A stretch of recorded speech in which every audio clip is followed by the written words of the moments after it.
திண்டுக்கல் மாவட்டம் வேடசந்தூர் வட்டம்.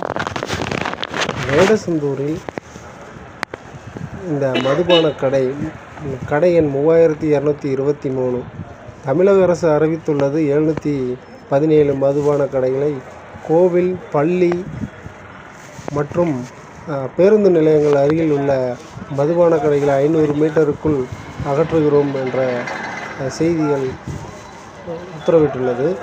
அதன் அடிப்படையில் வேடசந்தூர் பேருந்து நிலையத்திலிருந்து சுமார் 100 மீட்டரே இருக்கும் இந்த மதுபான கடைக்கு மற்றும் துங்குமகாளியம்மன் கோயில் செல்லும் பெண்கள் இந்த வழியில் செல்கின்றனர். அவர்களுக்கு பாதுகாப்பு இல்லை. மது அருந்திவிட்டு இங்கு தகாத வார்த்தைகளிலும் பேசிக்கொண்டு ரோட்டிலும் தள்ளாடி கொண்டு உள்ளனர். ஆகவே பெண்கள் நலன் கருதி இந்த கடைகளை அகற்ற வேண்டும் என்று பல பெண்கள் கோரிக்கை விடுத்துள்ளனர். ஆனால் இந்த கடையை இன்னும் அகற்றவில்லை.